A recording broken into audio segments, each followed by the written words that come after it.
हमारे पास बगल में अवधेश प्रसाद जी खड़े हैं, सांसद हैं अयोध्या के। इनकी खुद की विधानसभा में चुनाव चल रहा था। इतना भारतीय जनता पार्टी को कभी भी उस विधानसभा में वोट नहीं मिला। जीत हार अलग होती है, लेकिन इतना वोट पार्टी को कभी नहीं मिला। लेकिन बेईमानी कर करके बड़े पैमाने पे हर बूथ पर जात के आधार पर अधिकारी लगा करके, जात के आधार पर पोस्टिंग दिलवा करके वोट की लूट की गई थी। और उससे पहले 2022 के चुनाव में जब समाजवादी पार्टी ने, और मैंने खुद आरोप लगाया था कि जानबूझ करके समाजवादी पार्टी को वोट काटे गए, डिलीट किए गए, तो चुनाव आयोग ने नोटिस दिया।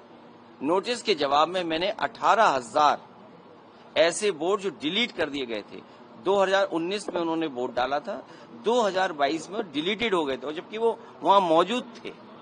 वो 18,000 वोट की हमने सूची दी थी। आज तक चुनाव आयोग ने कोई कार्रवाई नहीं की। कम से कम आज तो बताए कि चुनाव आयोग ने क्या कार्रवाई की है। क्या वो भी जो दोषी थे उनके अधिकारियों के खिलाफ कोई कार्रवाई की गई हो। एक तस्वीर है जिसमें पुलिस का अधिकारी सीधा रिवॉल्वर तान करके रोक रहा है वोटर्स को। रामपुर में जब घटना हुई तब भी हम लोगों ने शिकायत की कि रामपुर में किस तरीके से वोट रोके गए, लोगों को घर से नहीं निकलने दिया। वो वीडियो विजुअल्स है सबके पास, लेकिन कोई कार्रवाई नहीं हुई। सरकार बीजेपी की है लखनऊ में, सरकार दिल्ली में बीजेपी की है। हमें उम्मीद है कि कर्नाटका में कम से कम सरकार कांग्रेस की है। ऐसे अधिकारी जिन्होंने वोट चोरी कराई है, वो बीएलओ हों, एसडीएम स्तर के हों, जिलाधिकारी के स्तर के हों, उत्तर प्रदेश में सरकार होती तो हम लोग कार्रवाई करते उन अधिकारियों पे।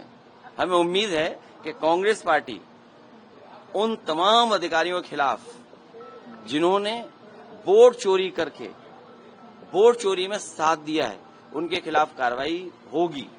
और जब कभी समाजवादियों की सरकार बनेगी, और हम उम्मीद है कि हम चुनाव आयोग से अपील करते हैं कि कछुए की रफ्तार से न चलें।